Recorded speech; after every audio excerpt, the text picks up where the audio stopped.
Olá pessoal, graça e paz a todos, espero que vocês estejam muito bem. Estou aqui para falar um pouquinho sobre o nosso desafio de atendimento de famílias no mês de junho. Para esse mês, estamos previstos atender 275 famílias e graças a Deus, com a tua contribuição, com a tua ajuda, nós já conseguimos montar mais 54 cestas e vai ficar faltando um número de mais 180 cestas até o final do mês. Então eu quero mais uma vez renovar a minha palavra de gratidão a você e mais uma vez fazer um pedido. Continue contribuindo, por favor. Multiplique esse vídeo, essa informação e passe adiante. Nós precisamos de arroz, feijão, café, óleo, macarrão, precisamos de produtos de higiene, produtos de limpeza. Então, se você puder nos ajudar, compartilhe essa informação para que a gente consiga atender mais essas 180 famílias até o final de junho. Conto com a tua ajuda, conto com a tua colaboração e, sobretudo, com a tua oração. Muito obrigado. Deus te abençoe.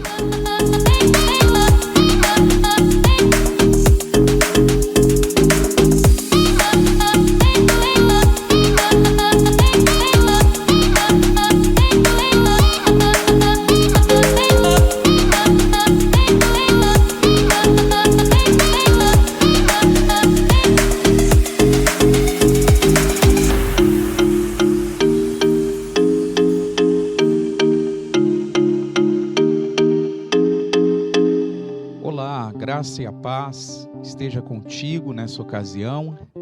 Estamos nos reunindo para mais uma vez adorar o Senhor, glorificá-lo na beleza da sua santidade e entregar a Ele um culto que representa um sacrifício vivo, santo e agradável ao Senhor. Eu quero te convidar a compartilhar esse link com outras pessoas, com amigos, com conhecidos, com familiares, alguém que precisa, assim como você e eu, se conectar a Deus. Vivemos dias tão desafiadores, dias onde mais do que tudo precisamos estar conectados, próximos de Deus. Então compartilha esse convite, compartilha o link desse culto, convida outras pessoas para participarmos nesse momento de adoração ao Senhor. E para iniciarmos esse culto, eu vou ler Romanos capítulo 12, onde Paulo diz o seguinte: rogo-vos, pois, irmãos, pela compaixão de Deus, que apresenteis o vosso corpo em sacrifício vivo, santo e agradável a Deus, que é o vosso culto racional. O que Paulo quer dizer aqui é que quando nos reunimos, seja presencial, aqui estamos presencial, eu, Paulo, Natália, e você aí online, nós temos a oportunidade de ofertar a Deus um culto, ofertar a Deus um sacrifício. E nós vamos orar para que este sacrifício, ele seja agradável ao Senhor. Vamos orar. Querido Deus, Pai da glória, te agradecemos por esse momento tão especial. Obrigado, Senhor, porque a tua palavra se cumpre, na qual o seu povo, aqueles que se chamam pelo teu nome, vão buscar a sua face e vão buscá-lo de todo o seu coração. Senhor, neste momento nós nos reunimos para te adorar, para declarar que tu és o Rei dos Reis, que tu és o Senhor dos Senhores. Declaramos que diante de ti todo joelho se dobra, toda língua confessa que tu, Jesus, é o Senhor. Queremos entregar a ti um sacrifício vivo, um sacrifício santo e agradável a ti. Queremos entregar os nossos corações em completa rendição ao Senhor. Enquanto te adoramos, enquanto te glorificamos nessa noite, Pai, abre os céus, visita cada pessoa que está acompanhando esta transição. Senhor, que haja revelação, que haja esperança, que haja ânimo sobre estas vidas, que o poder do seu Espírito se manifeste de forma plena, total, e que saiamos edificados pela sua presença. Fala aos nossos corações, é o que nós te pedimos e oramos em nome de Jesus. Amém e amém. Vamos adorar o Senhor, porque Ele é digno de toda honra e de toda glória.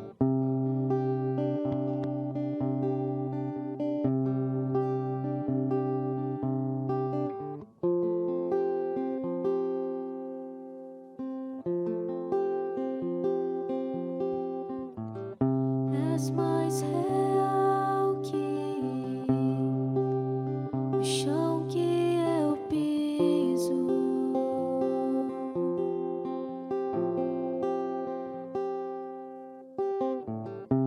És mais real que o ar em meus pulmões.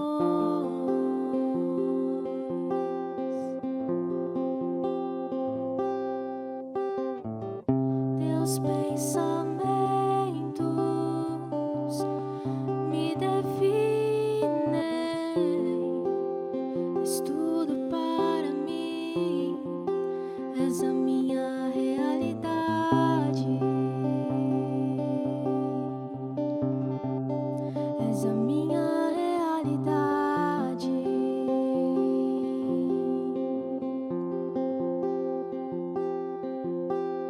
Abba, eu pertenço a ti.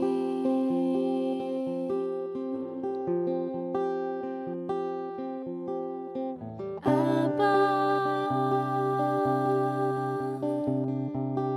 eu pertenço a ti.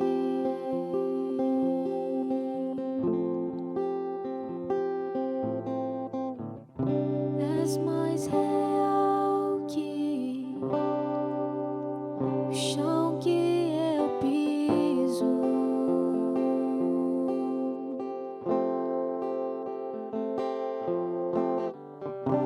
És mais real que o ar em meus pulmões.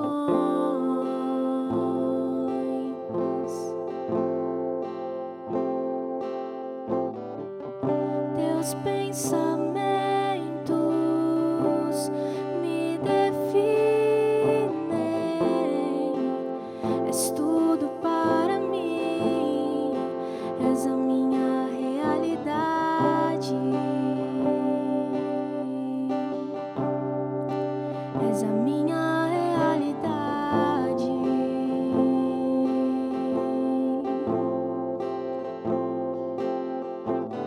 Abba,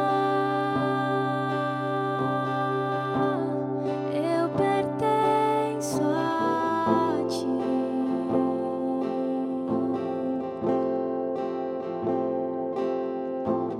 Abba, eu pertenço a ti.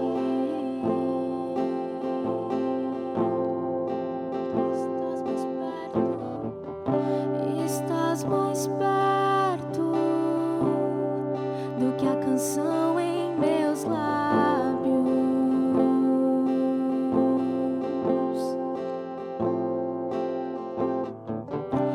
Estás mais perto do que a pele em meus ossos está.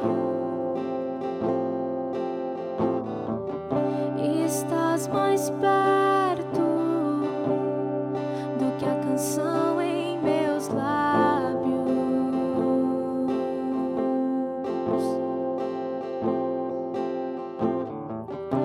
Estás mais perto do que a pele em meus ossos.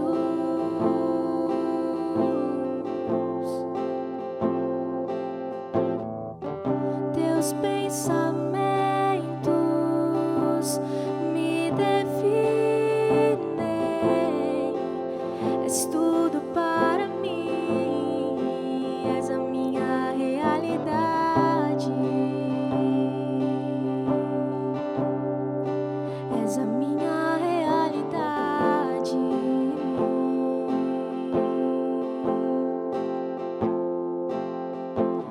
Abba,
esteve repousando em mim. Se eu passar pelo vale, acharei conforto em teu amor, pois eu sei que és aquele que me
tuas mãos e caio em tua graça.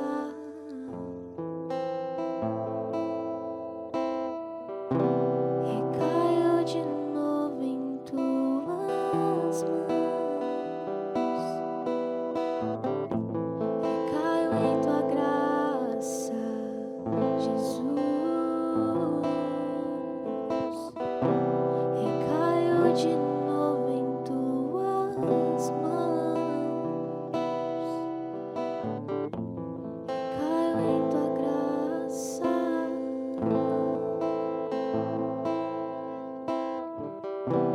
E caio de novo em tuas mãos.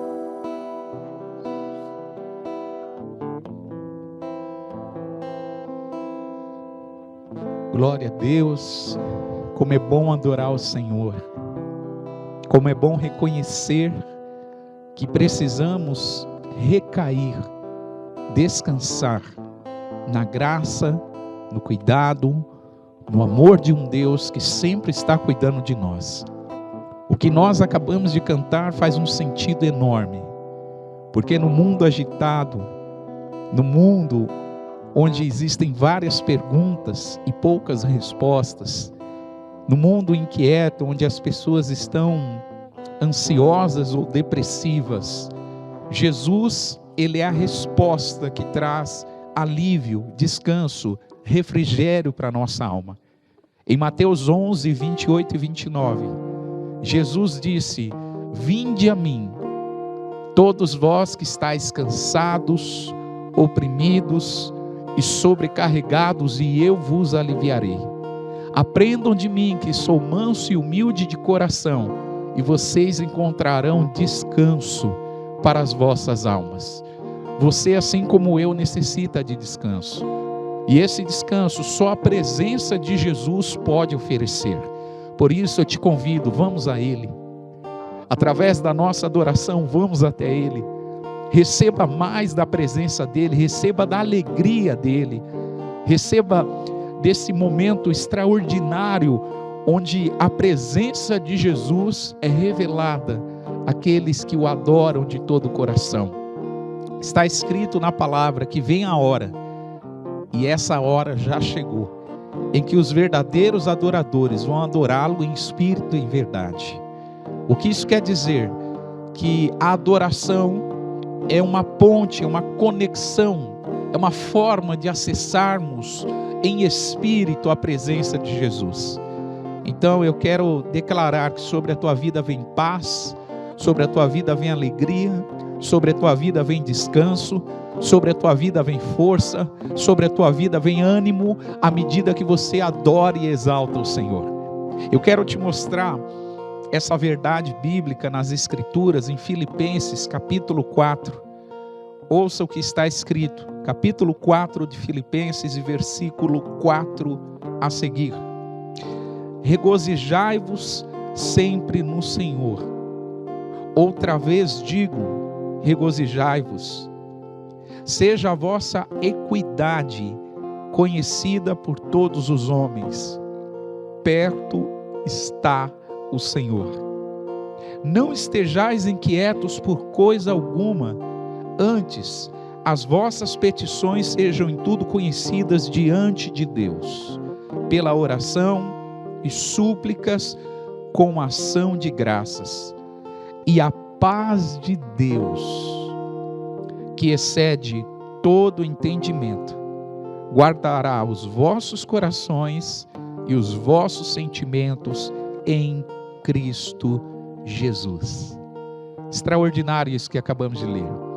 Paulo está dizendo que a paz de Deus, que excede qualquer compreensão, que excede qualquer entendimento, ela é capaz para guardar os nossos sentimentos, ela é capaz para guardar o nosso entendimento.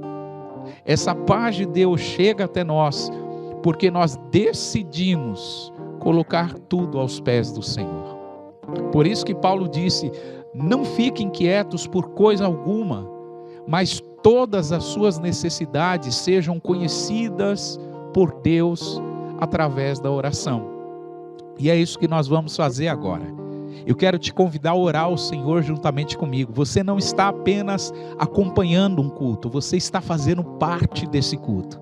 Aí na sua casa, sentado no seu carro, no seu quarto, onde você estiver, nós queremos orar ao Senhor.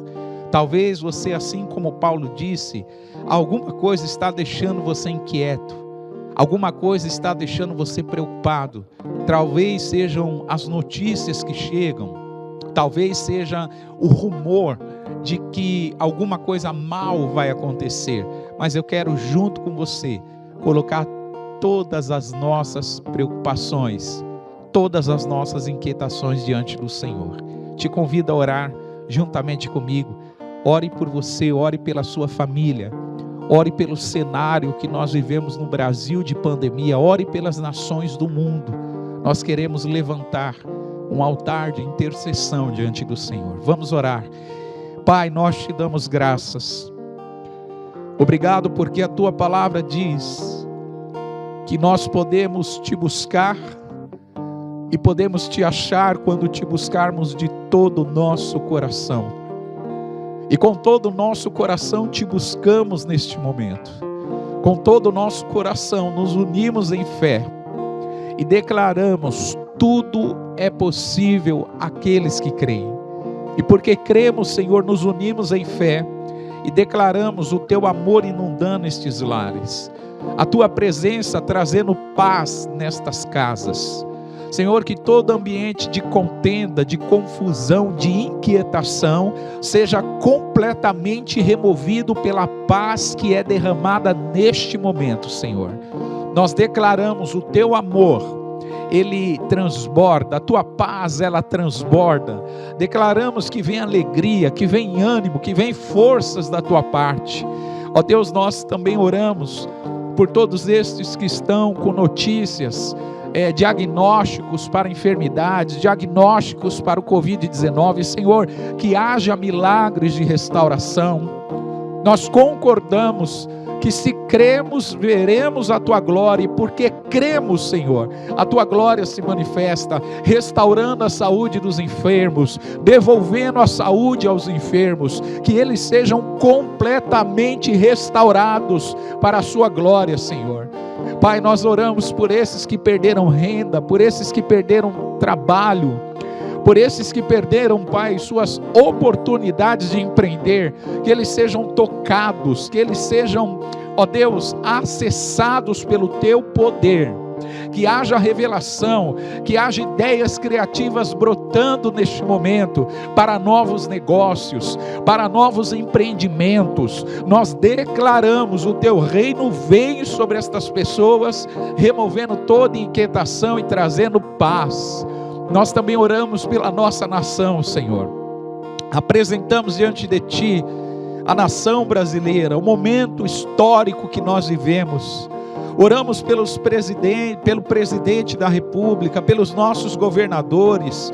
Oramos, Pai, pelo prefeito da cidade de São Paulo. Pedimos, ó Deus, que a Tua graça, poder, sabedoria venha sobre os nossos governantes. A Tua palavra nos ensina a levantarmos mãos santas, sem ira e sem contenda, e pedir em favor de que haja paz, para que possamos viver uma vida quieta e sossegada. E é isso que nós pedimos sobre a nação brasileira, é isso que nós pedimos sobre a nossa pátria, é isso que nós pedimos sobre as nações da terra, Senhor. Que o Teu amor inunde, traga paz, alegria, traga restauração, traga, Senhor, tudo o que nós precisamos para viver o centro da Sua vontade. É isso que nós queremos, que o mundo conheça a Tua glória, Senhor, que as missões, os missionários que estão no campo de trabalho possam anunciar a mensagem salvadora e transformadora do Evangelho com toda a ousadia. Pai, é isso que nós intercedemos nessa manhã. Te agradecemos e oramos em nome de Jesus. Amém, amém. Glória a Deus. Que bom orar, que bom buscar a presença do Senhor. E nesse momento nós queremos trazer a Ele as nossas contribuições.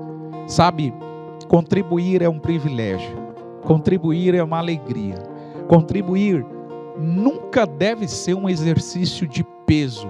Pelo contrário, deve ser uma atitude de corações generosos que reconhecem a grandeza do Senhor. E nesse momento é isso que nós vamos fazer. Você que me acompanha nessa transmissão pode fazer uma contribuição por transferência bancária. Vão aparecer os nossos dados bancários. Você pode escolher um banco da sua preferência e fazer uma contribuição nesse momento. Vamos orar. Pai, obrigado pelo privilégio de contribuir. Colocamos diante do Senhor a vida de cada semeador, cada pessoa que contribui como gesto de amor, de gratidão, cada pessoa que separa dízimos, ofertas, pessoas que separam sementes, que na verdade, Senhor, já vieram de Ti. O que nós fazemos agora é só devolvê-las para Ti, como gesto de amor, de reconhecimento, que o Senhor é Deus sobre a terra, que o Senhor governa sobre tudo e sobre todos. Consagramos a Ti essas contribuições, pedimos, Senhor, que a Tua bênção, que a provisão do Senhor toque a vida de cada semeador, que haja, Senhor, provisão nesses dias desafiadores, que aqueles que estão acompanhando essa transmissão, estão parados, perderam o emprego, estão, Senhor, sem suas fontes de renda, que eles sejam tocados, que eles sejam abençoados, que eles sejam surpreendidos pelos Teus milagres, Senhor. Nós consagramos a Ti, oramos e Te agradecemos em nome de Jesus. Amém. Você pode contribuir ao Senhor, enquanto isso vamos adorá-lo mais uma vez.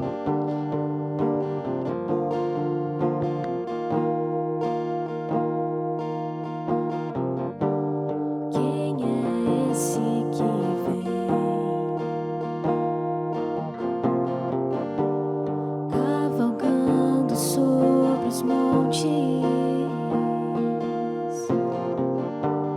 Quem é esse que tem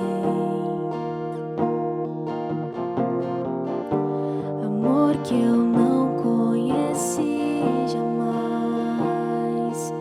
Jesus, o Cristo prometido. Jesus, o Mestre que foi manso e humilde, servindo, foi fiel até o fim. Quero ser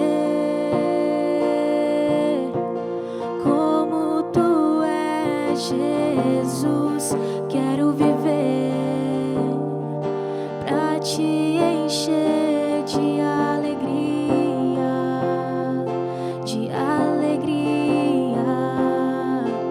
Eu não me cansarei de dizer o quanto eu Te amo.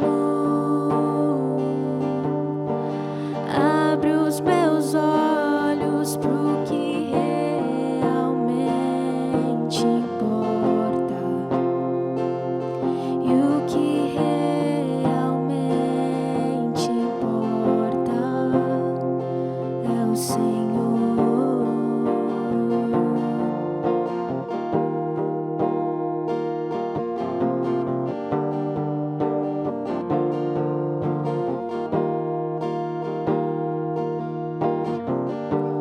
Quem é esse que vem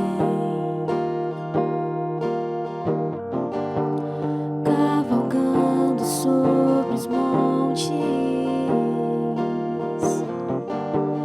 Quem é esse que tem amor que eu não conheci jamais? Jesus, o Cristo prometido. Jesus, o Mestre que foi manso e humilde, servindo, foi fiel até o fim. Quero ser como Tu és, Jesus. Quero viver pra Te encher de alegria,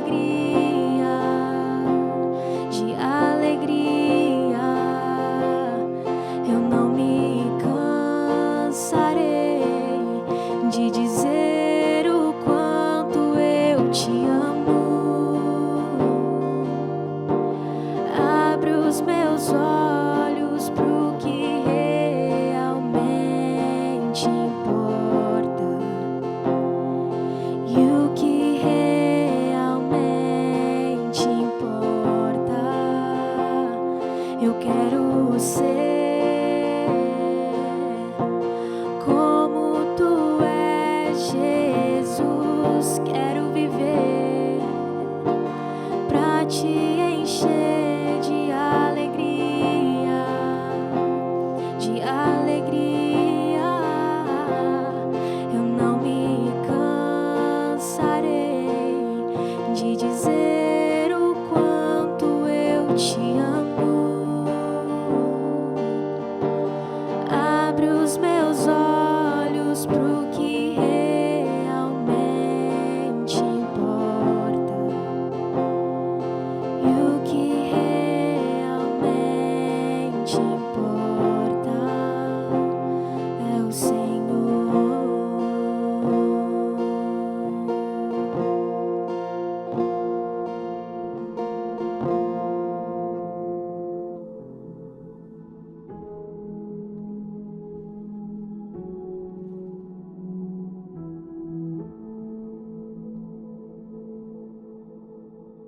Glória a Deus.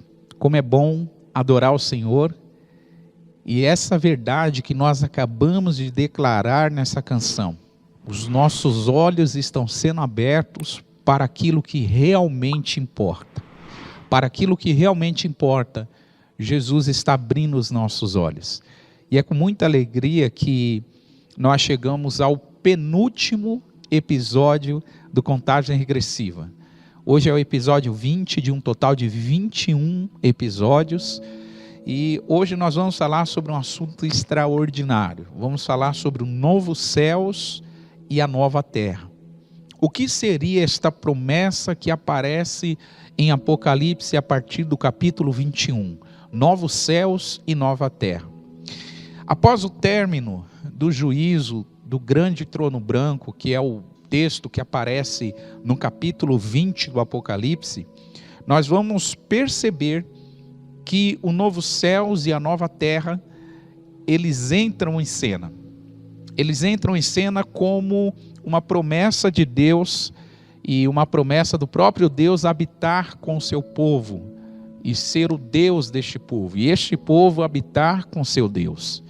Então, a promessa de novos céus e nova terra aponta para um nível de conexão, de proximidade, um ambiente, um local, um cenário onde a intimidade com Deus vai ser constante, permanente, muito próxima. A ideia aqui é a restauração do jardim do Éden antes da queda. A ideia do novo céus e da nova terra é uma restauração de uma intimidade plena, total com Deus, semelhante a que Adão tinha com Deus no jardim do Éden antes da queda. Apocalipse 21, verso 1 e 2, diz a palavra: Então vi um novo céu e uma nova terra. O primeiro céu e a primeira terra desapareceram, e o mar sumiu. E vi a cidade santa, a nova Jerusalém, que descia do céu. Ela vinha de Deus, enfeitada e preparada, vestida como uma noiva que vai se encontrar com o noivo. Olha que expressão extraordinária. O João, ele vê o novo céu, a nova terra, e a palavra diz que o primeiro céu e a primeira terra desapareceram. Em outras palavras, João está querendo dizer que o mundo tal como conhecemos nunca mais existirá. Ele desaparecerá. Mas neste novo céu e nova terra, aparece não só a figura da noiva, mas aparece também a noiva como a cidade santa. Ou seja, a nova Jerusalém, juntas para encontrar com o noivo. É importante lembrar que esse texto, ele já apareceu no Antigo Testamento. A promessa de um novo céu e nova terra era uma realidade profética para os dias dos profetas que vieram antes do Messias, antes de Jesus. Tanto é que o profeta que mais falou sobre o Messias, que foi Isaías, ele já comentava sobre essa realidade de Deus, e no capítulo 65 de Isaías, verso 17 e 18, está escrito: pois eu estou criando um novo céu e uma nova terra. O passado será esquecido, e ninguém se lembrará mais dele. Alegrem-se, fiquem felizes para sempre com aquilo que eu vou criar. Pois vou encher de alegria a cidade de Jerusalém, e vou dar muita felicidade ao seu povo. Então Isaías já disse que Deus estaria criando. O Senhor disse para Isaías sobre a criação de um novo céu e nova terra. João está dizendo: eu vejo esse novo céu e nova terra. Então, no capítulo 21 do Apocalipse, João está tendo seus olhos completamente abertos para ver esse novo céu e essa nova terra. Então, entre os capítulos 20 e 21 do Apocalipse, nós encontramos o quê? A renovação dos céus e da terra. E é importante observar que esta renovação, ela já tinha sido citada tanto no Antigo como no Novo Testamento. O apóstolo Pedro, que foi um dos 12 discípulos de Jesus, assim como João, que também foi um dos discípulos, ele tinha esse entendimento. Ele sabia que esse dia chegaria. E o apóstolo Pedro, nas palavras dele sobre o novo céu e nova terra, ele disse o seguinte, está em 2 Pedro 3, 10 e 11. Porém, o dia do Senhor chegará como um ladrão. Naquele dia, os céus vão desaparecer com um barulho espantoso, e tudo que há no universo será queimado. A terra e tudo que nela existe vão sumir, sabendo que tudo isso vai ser destruído assim. Então, que tipo de gente vocês precisam ser? A vida de vocês deve ser agradável a Deus e dedicada para Ele. Pedro está explicando que o dia do Senhor virá como um ladrão. E nesse dia, os céus e a terra vão desaparecer. Lembra? João no capítulo 21, verso 1 e 2 está dizendo isso. Os céus e a terra, tal como conhecíamos, desapareceram. E o apóstolo Pedro usa essa mesma expressão, o desaparecimento do antigo céu e da antiga terra, a restauração desse céu e terra para o surgimento de um novo céu e nova terra. Então, está muito nítido nas escrituras que há uma renovação desses céus e dessa terra. Mas a pergunta que cabe aqui é: qual o principal objetivo do novo céu e da nova terra? Por que é necessário ter um novo céus e uma nova terra? Para que seja estabelecido um relacionamento permanente,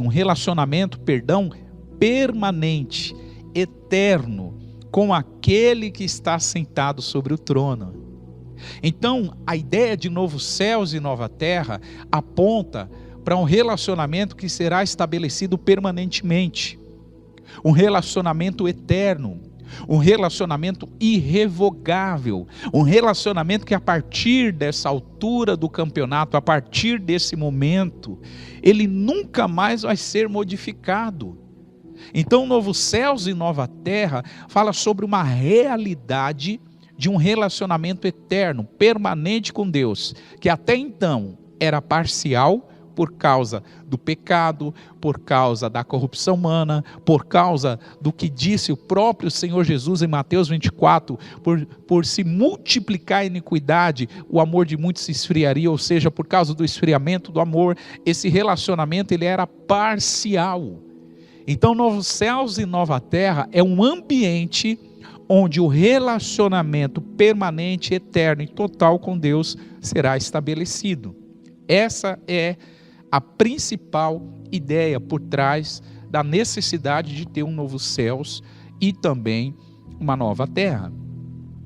No versículo 3 a 6 do mesmo capítulo 21 de Apocalipse está escrito: pois eu estou criando o novo céu e uma nova terra.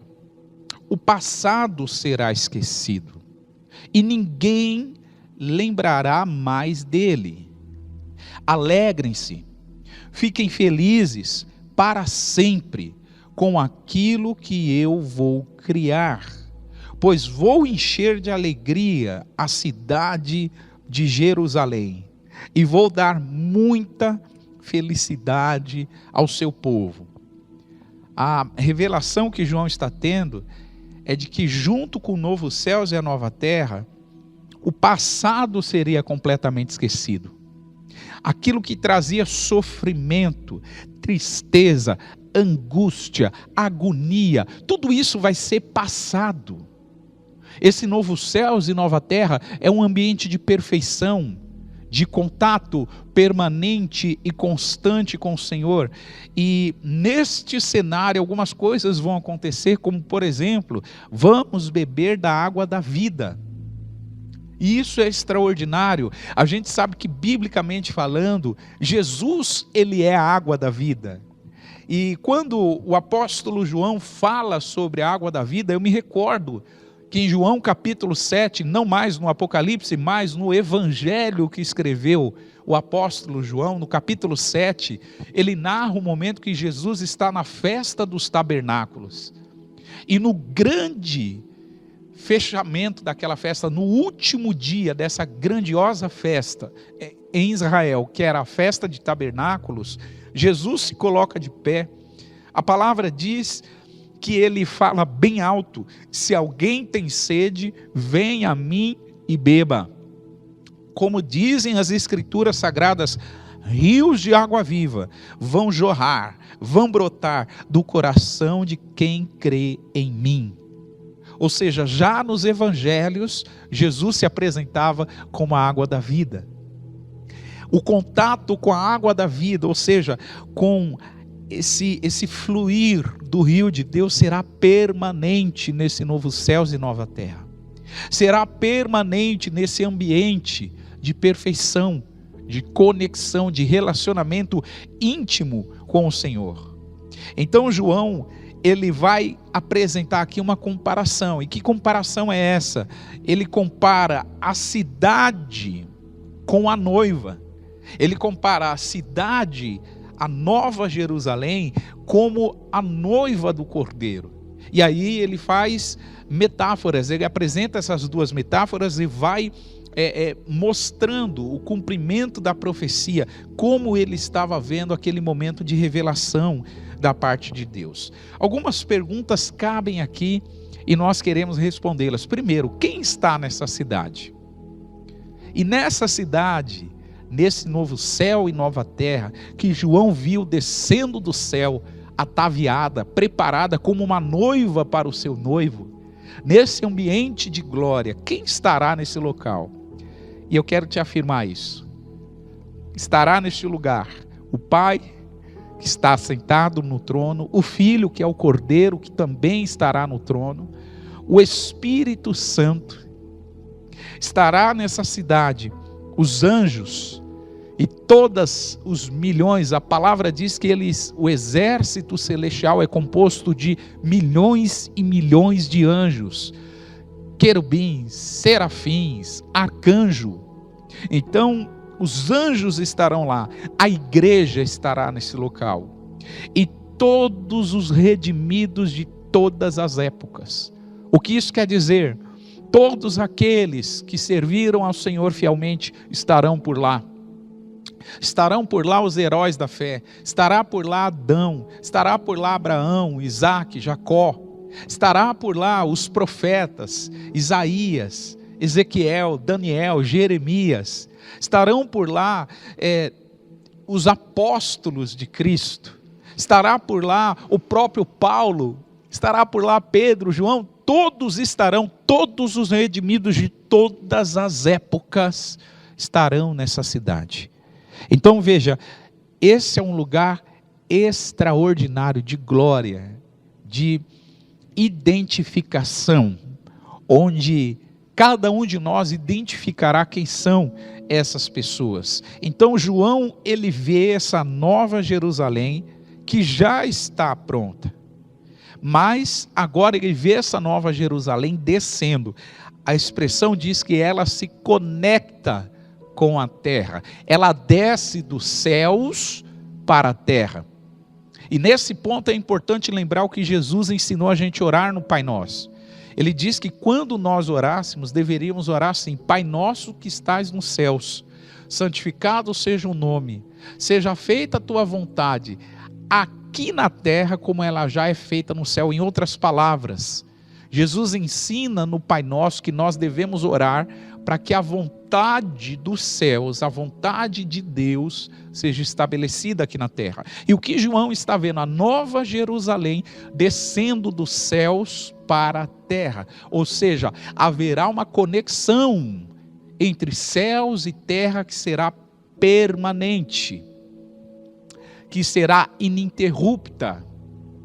Isso é extraordinário. Os céus descendo para a terra de forma permanente. Hoje, por causa do pecado, por causa do esfriamento do amor, por causa da maldade, por causa do mundo que jaz no maligno, esse sistema corrupto que nós vivemos, os céus descem parcialmente à terra. Por quê? Porque há um povo de Deus aqui clamando, um povo de Deus buscando, um povo de Deus vivendo os princípios da palavra. Mas naquele dia, João viu literalmente o céu se conectando com a terra. Aleluia! Vai ser um dia extraordinário, vai ser um dia memorável.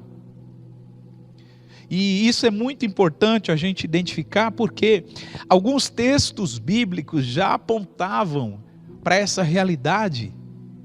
Por exemplo, o texto de Hebreus capítulo 12, do 22 ao 24, quando o escritor aos Hebreus diz o seguinte: pelo contrário, vocês chegaram ao monte de Sião, vocês chegaram ao monte de Sião, e a cidade do Deus vivo, ouça essa expressão, a cidade do Deus vivo, a Jerusalém celestial, com seus milhares de anjos. Vocês chegaram à reunião alegre dos filhos mais velhos de Deus, isto é, daqueles que têm o nome deles escrito no céu. Vocês chegaram até Deus, que é juiz de todos, e chegaram também aos espíritos dos que são corretos e que foram aperfeiçoados.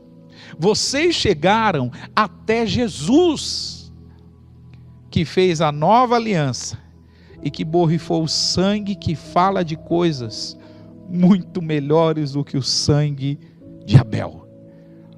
Essa expressão bíblica é poderosa e ilustra bem o que João está vendo aqui.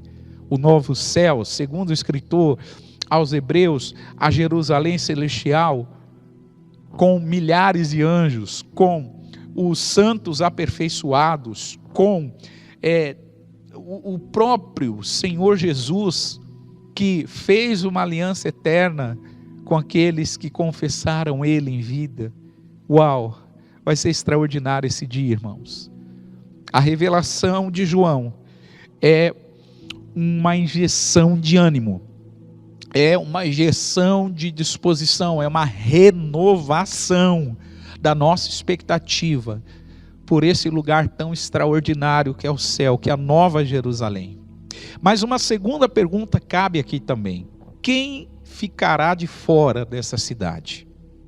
E para responder essa pergunta, a gente vai ler o versículo 8 de Apocalipse 21, que diz assim: mas os covardes, os traidores, os que cometem pecados nojentos, os assassinos, os imorais, os que praticam a feitiçaria, os que adoram ídolos e todos os mentirosos.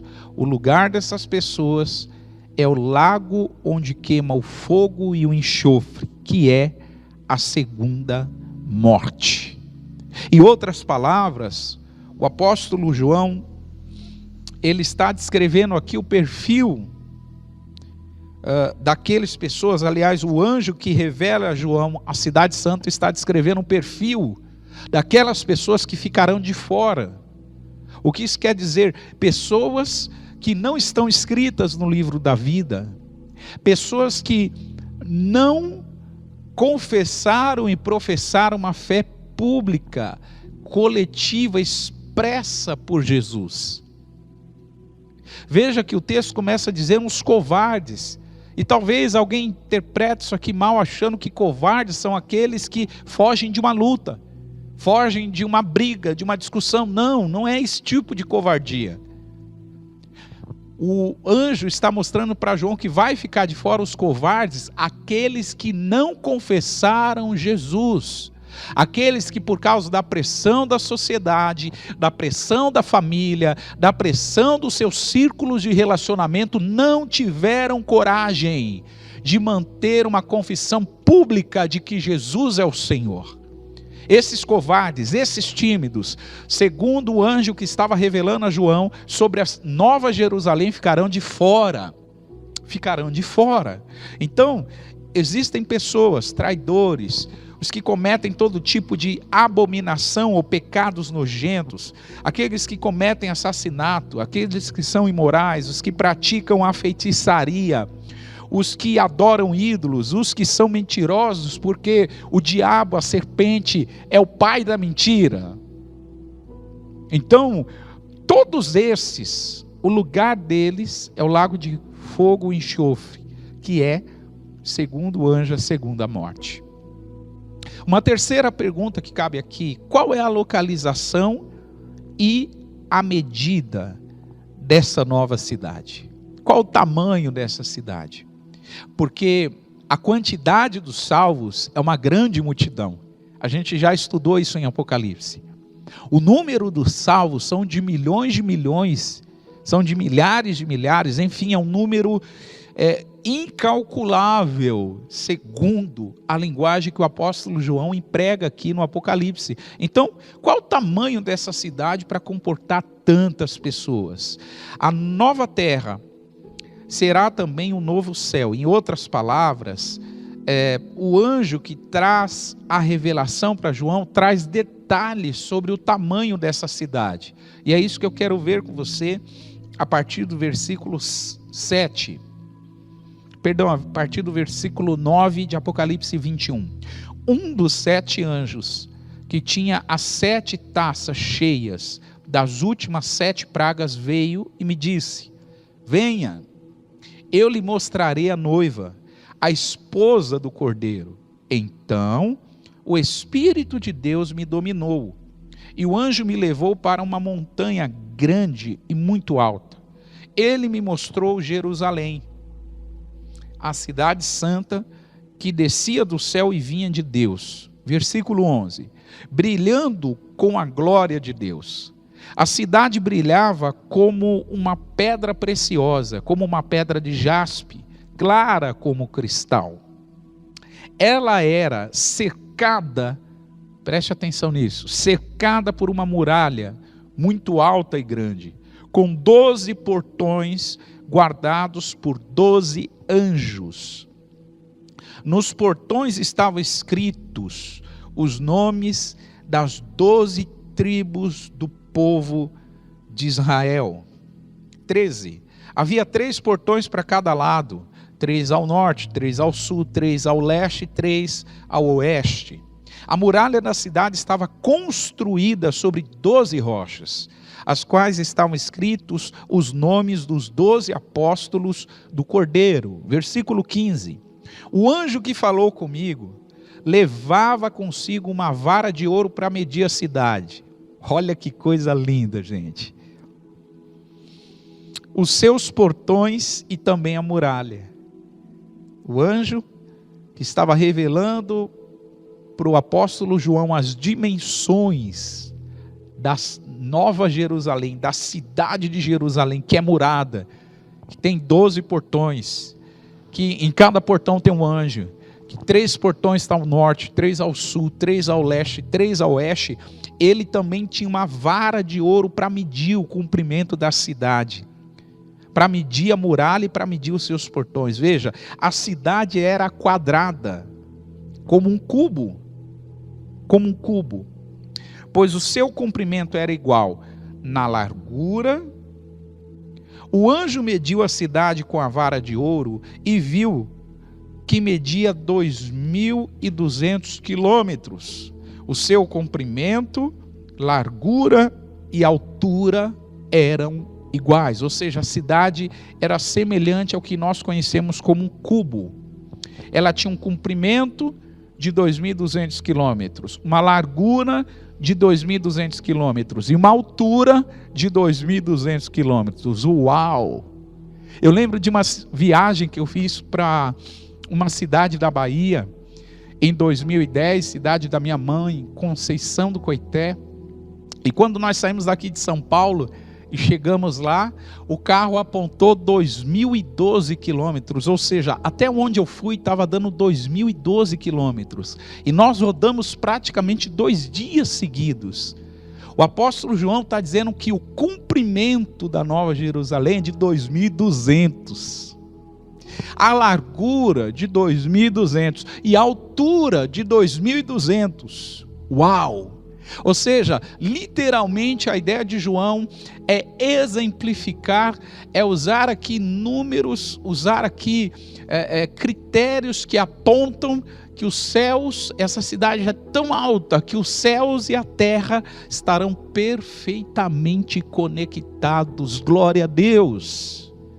Estarão perfeitamente alinhados. Uau! A quarta pergunta que cabe aqui sobre a cidade: qual é a descrição dela? Ou seja, é uma cidade enorme, ela tem 12 portas, ela tem a fundação, que a fundação são fundações, 12 fundações específicas de pedras preciosas. E é isso que vai mostrar para nós o versículo 18 e 21, 18 a 21 de Apocalipse. Veja, a muralha era de jaspe, e a própria cidade era de ouro puro, claro como vidro. Os 12 portões são 12 pérolas, e cada um desses portões era feito de uma só pérola. Uma pérola, o portão era uma pérola. A rua principal era de ouro puro, claro como o vidro, ou seja, é uma cidade extraordinária, adornada de pedras preciosas, estruturada, bem fundada, intransponível. Ninguém conseguirá invadir essa cidade. Essa cidade se acessa pelos portões. Essa cidade não vai ser invadida. Essa cidade é a cidade do próprio Deus e a cidade do Cordeiro. Você pode dar um glória a Deus por isso? Quinto ponto que a gente precisa ver dessa cidade, ou característica da cidade, é que no centro da cidade haverá um trono. Ou seja, no centro da cidade, conforme diz o texto de Apocalipse 22, e que é a continuação do 21, então o capítulo 21, ele transborda sobre o 22, então a gente vai acompanhar os primeiros versículos do capítulo 22, porque na semana que vem, o último episódio do Contagem Regressiva, eu quero te mostrar uma visão cronológica de tudo isso que nós estamos falando já há 21 semanas. Então, o capítulo 21 aqui vai transbordar no 22, que é a continuação da história. E no capítulo 22, verso 1, vai falar sobre o trono de Deus que está no centro da cidade. Veja o que está escrito. O anjo também me mostrou, versículo 1 do capítulo 22. O anjo também me mostrou o rio da água da vida, brilhante como cristal, que saía do trono de Deus e do Cordeiro. Ou seja, o que o apóstolo João vê ali é o rio puro que sai do trono de Deus e do Cordeiro. Um rio puro que corre, é o rio que corre puro com a água da vida. Essa água da vida a gente já viu. O próprio Jesus disse: quem tem sede, vem a mim e beba. Ele está falando de algo que flui do seu interior e conecta e toca, fluindo ao interior das pessoas. Um sétimo ponto que aparece aqui na Nova Jerusalém, ou uma sétima característica, é a árvore da vida. Veja o versículo 2 do capítulo 22 de Apocalipse, e que passa no meio da rua principal da cidade, ou seja, o rio. Em cada lado do rio, ou seja, onde o rio da vida passa, está a árvore da vida. Então tem árvore da vida de um lado, tem árvore da vida de outro lado, e o rio da vida passa no meio da cidade. Essas árvores da vida dão frutas, dão 12 frutas por ano, isto é, uma por mês, ou seja, um fruto por mês e 12 frutos no ano. E as suas folhas, diz a palavra, servem para curar as nações. Você vai se lembrar que no começo do mundo, na criação do mundo, por causa do pecado de Adão e Eva, eles foram expulsos do jardim. E o grande motivo deles serem expulsos do jardim, o próprio Senhor disse, é para que eles não acessassem da árvore da vida e comessem dela em pecado. Ou seja, eles não continuassem em contato com as grandes bênçãos espirituais em pecado.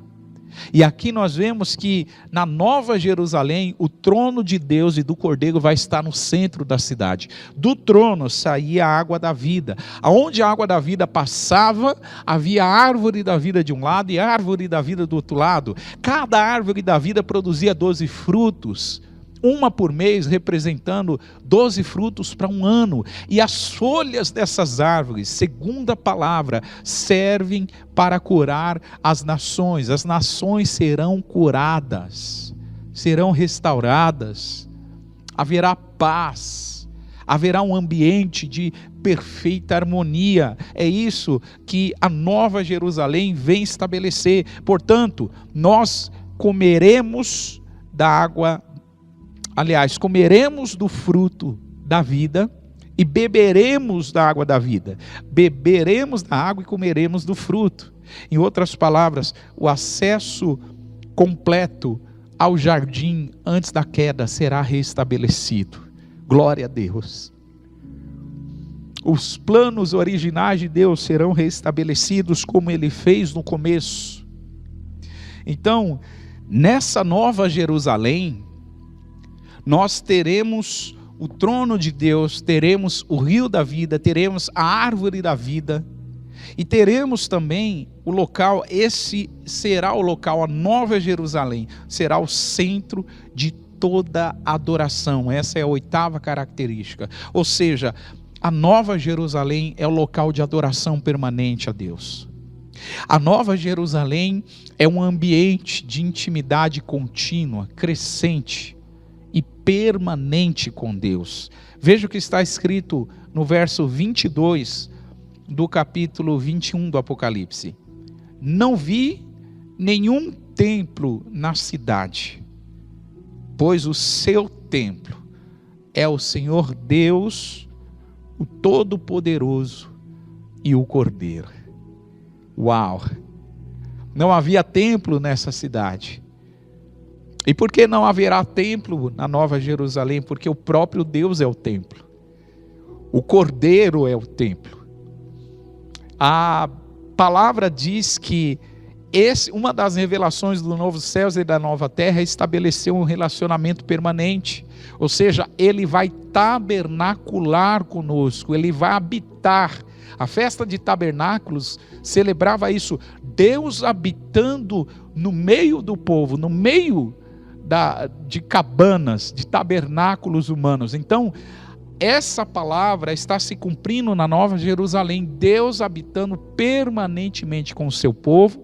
Não havia templo, não havia a luz do sol, não havia a luz da lua, não porque não fosse importante, não porque não existirá, mas porque a glória do Senhor será muito mais resplandecente do que a luz do sol ou do que a luz da lua.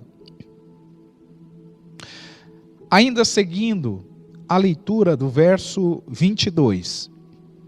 Então vi o que parecia ser um mar de vidro misturado com fogo. Vi também as pessoas que conseguiram derrotar a besta e a sua imagem, isto é, a besta cujo nome é representado por um número. Elas estavam de pé, perto do mar de vidro, e tocavam as harpas que Deus lhes tinha dado, e a canção do Cordeiro.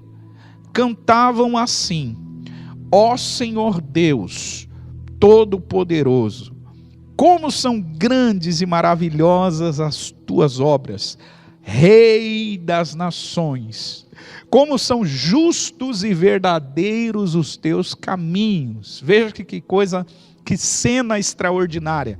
Eles estão todos de pé, próximo desse mar de vidro. E essa expressão mar de vidro já apareceu lá em Apocalipse 4 e 5. Já estudamos sobre isso. Onde o trono de Deus, onde havia um mar de vidro, onde havia os 4 seres viventes, onde havia os 24 anciãos. Esta cena, este cenário, ele é reproduzido aqui no acesso à Nova Jerusalém, e todos estarão diante deste mar de vidro. E a palavra diz que havia o toque de harpas, e havia a canção de Moisés e a canção do Cordeiro sendo entoada. Havia uma composição, onde eles cantavam e declaravam: ó Senhor, Deus Todo-Poderoso, como são grandes e maravilhosas as tuas obras, Rei das nações, como são justos e verdadeiros os teus caminhos. Aleluia! O que nós encontramos aqui, irmãos, é uma descrição prévia do que acontecerá.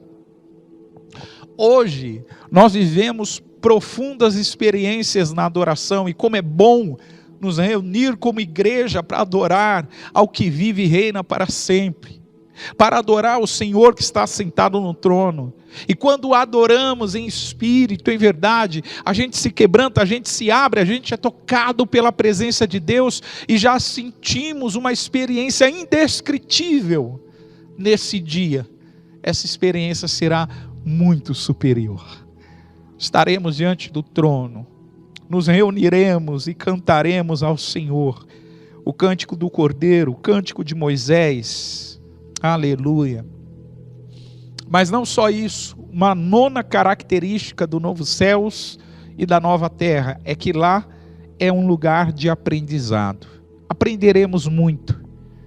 E uma das coisas que eu tenho certeza que nós aprenderemos é o que está registrado em Deuteronômio 29, 29.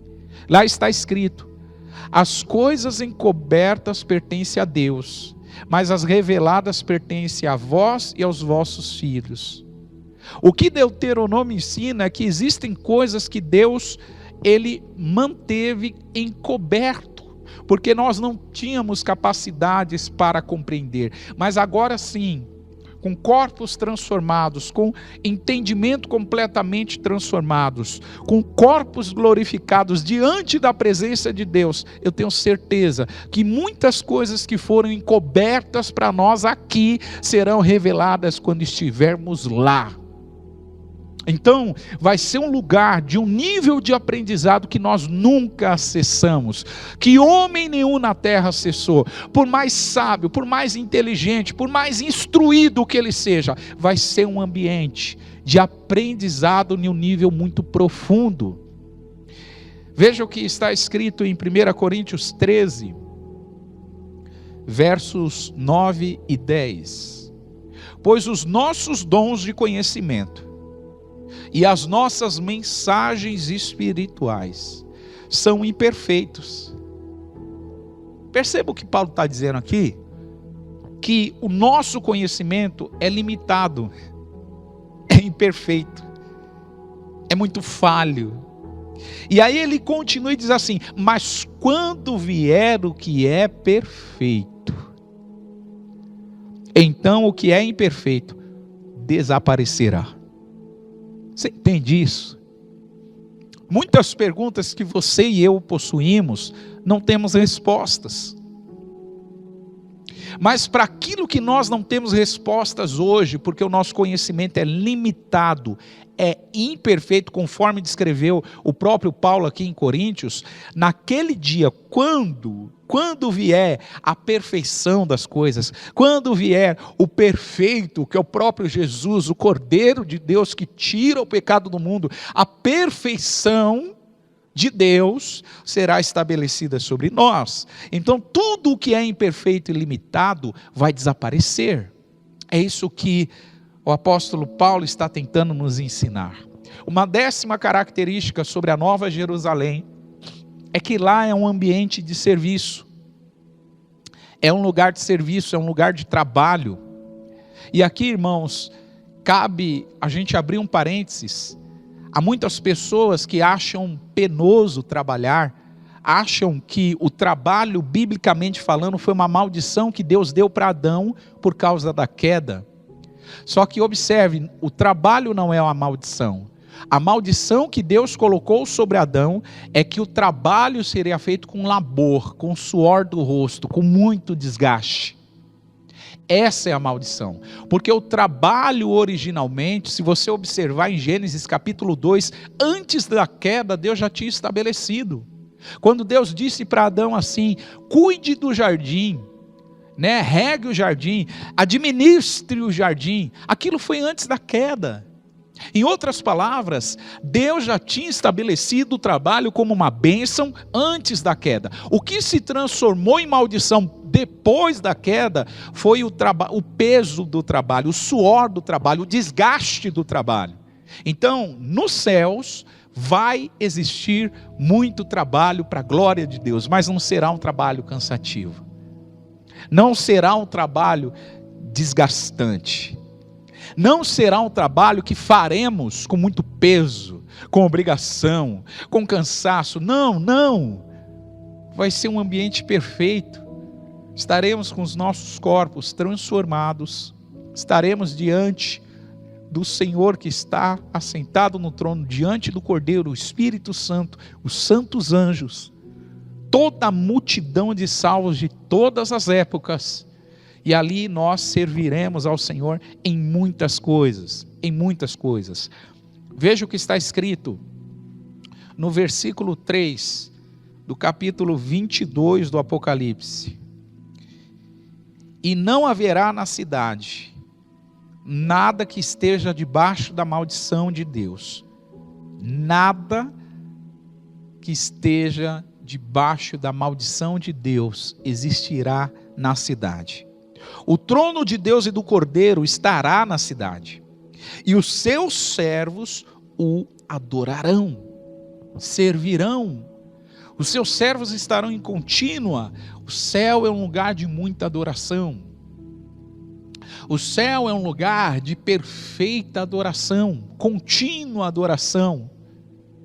E nós serviremos ao Senhor, serviremos às nações, governaremos, estabeleceremos a vontade de Deus sobre toda a terra. Vai ser um ambiente glorioso. Em 10º lugar, a 10ª característica dessa nova Jerusalém, da cidade que desce de Deus, que renova os céus e a terra, renova o contato, a conexão entre céus e terra, por isso é chamado de novo céus e nova terra.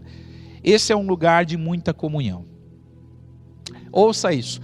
No novo céu e na nova terra não existirá contenda, não existirá murmuração, não existirá imperfeição, não existirá nenhum tipo de diferença relacional entre as pessoas. Não vai existir isso.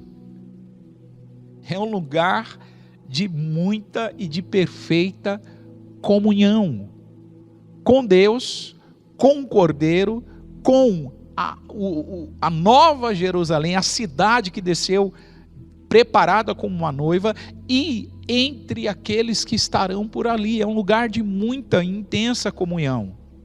E para a gente perceber a dimensão disso, eu quero te lembrar de um relato bíblico que está em Mateus 17, verso 3, onde Pedro, Tiago e João, eles estão no Monte da Transfiguração com Jesus, E de repente a aparência de Jesus é transformada, é transfigurada, e aparece de um lado Moisés, de outro lado Elias e Jesus no centro. E naquele momento, olha que interessante, os discípulos observam Jesus conversando com Moisés e com Elias. Jesus transfigurado.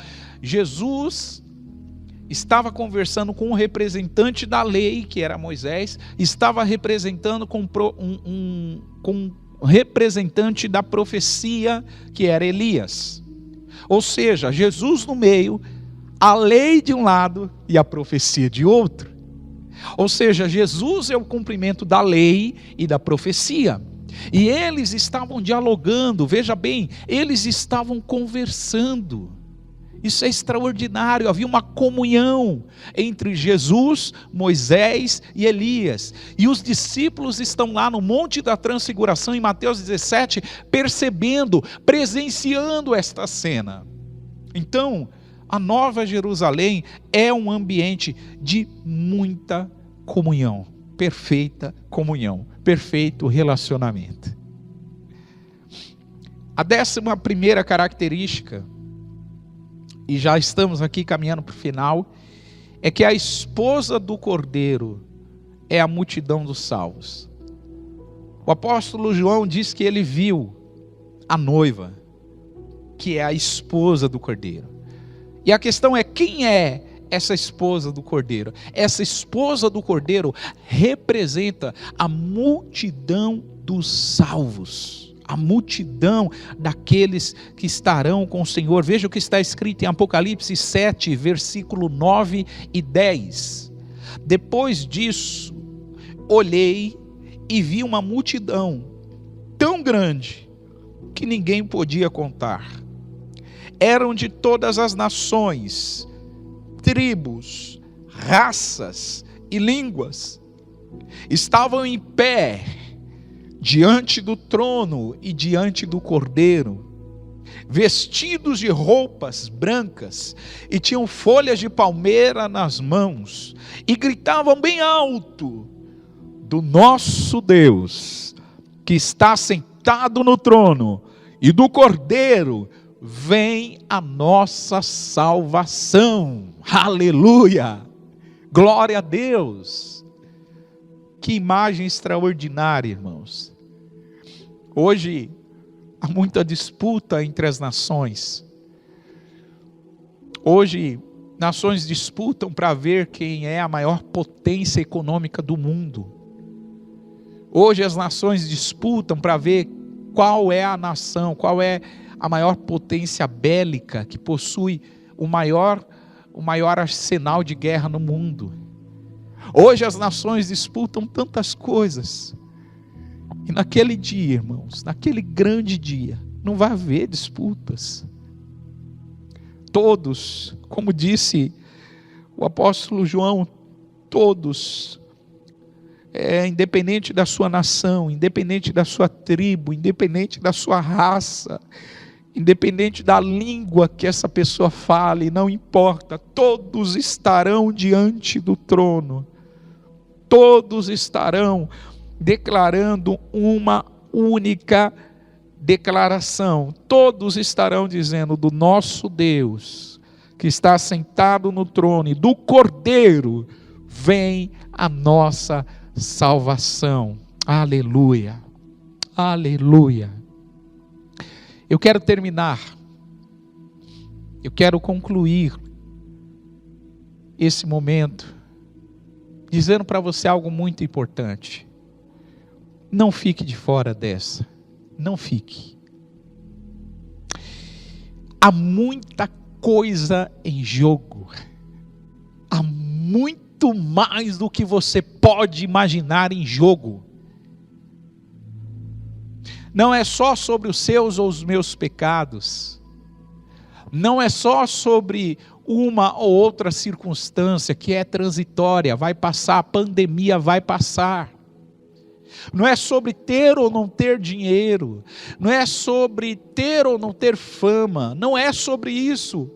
É algo muito mais superior que está em jogo. Que o Espírito do Senhor, o Espírito da profecia, que dá vida ao testemunho, o Espírito da profecia que é o testemunho de Jesus, traga a revelação sobre a tua vida nesta ocasião. Você que me acompanha nessa transmissão, que você perceba, que o teu coração queime para essas verdades, que o teu coração queime a ponto de te revelar que você não pode ficar de fora desta grande cidade, a Nova Jerusalém, que desce do céu. Tem muita coisa em jogo. Nenhum pecado, nenhum prazer, nenhuma quantia em dinheiro no mundo, nenhum recurso, nenhuma fama, nada, absolutamente nada se compara a esse grande privilégio de fazer parte desses que estarão na eternidade ao lado do Senhor. Por isso eu quero, nesse momento, fazer um apelo a você: não fique de fora, não perca a oportunidade da salvação em Jesus Cristo. Não perca a oportunidade de ter o seu nome arrolado nos céus, escrito no livro da vida, por uma questão de pecado. Eu não sei qual é o pecado que você luta contra ele, não sei se você luta contra as drogas, não sei se você luta contra a mentira, não sei se você luta contra a pornografia, não sei se você luta contra a criminalidade, não sei se você luta contra o adultério, e não importa. O que importa nesse momento é que nenhum prazer que o pecado oferece chega perto do privilégio que nós teremos nesta nova cidade, nesta nova Jerusalém. Jesus, ele disse que iria preparar lugar e que voltaria outra vez. Eu termino essa ministração contando para você como é o casamento judeu. O casamento não só judeu, mas no mundo oriental em sua grande maioria.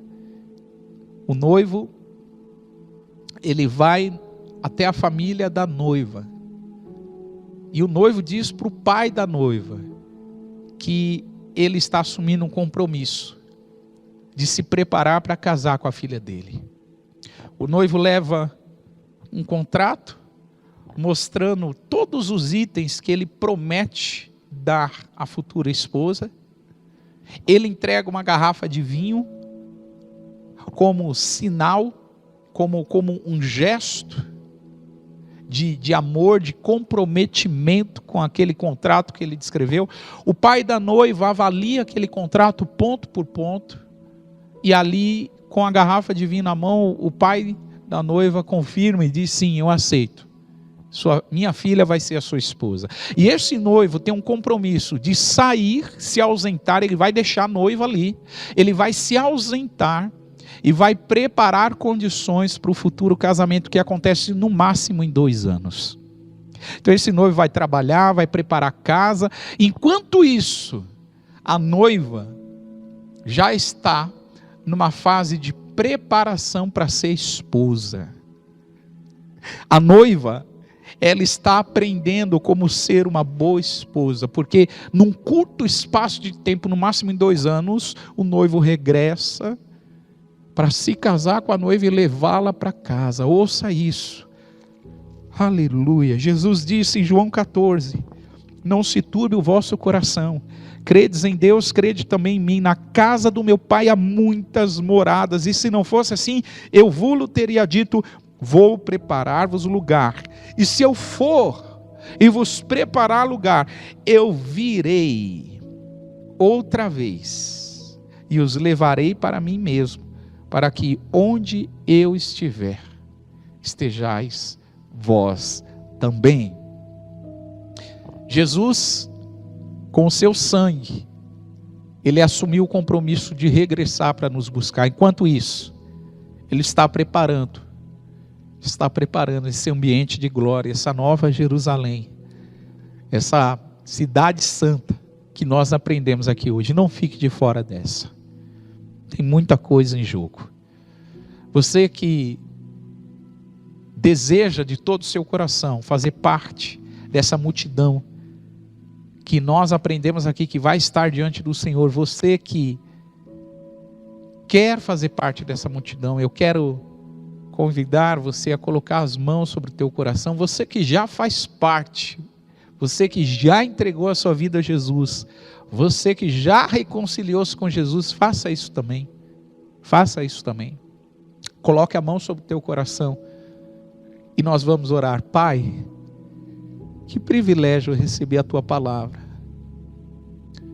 Que privilégio perceber e discernir sobre as tuas ricas e preciosas promessas.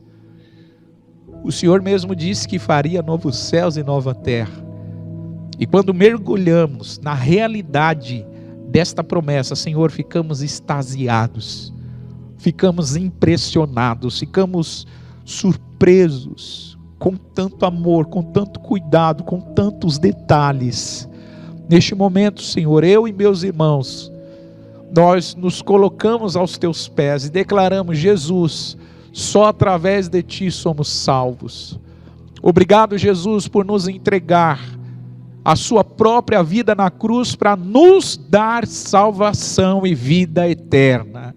Senhor, a todos que estão orando comigo neste momento, eu te peço, traz confirmação, traz garantia, traz certeza de salvação. Aqueles que ainda não te servem, Senhor, mas que com essa atitude de fé, de orar, estão entregando as suas vidas a ti, estão se reconciliando contigo, Senhor, que haja uma profunda e radical transformação, que os pecados deste mundo, que as tentações deste mundo, que as tentações da carne percam completamente o poder de assédio diante desta grande recompensa que nos espera, Senhor. Nós te agradecemos por isso, oramos e concordamos, te dando graças, honra e louvor, em nome de Jesus. Amém, amém. Graças a Deus. Se você entregou a sua vida a Jesus ou se reconciliou com Ele, por favor, escreva nos comentários. Nós queremos fazer um contato muito especial contigo. Que Deus te abençoe e até a próxima semana com o último episódio, se Deus permitir, do Contagem Regressiva. Deus abençoe a todos.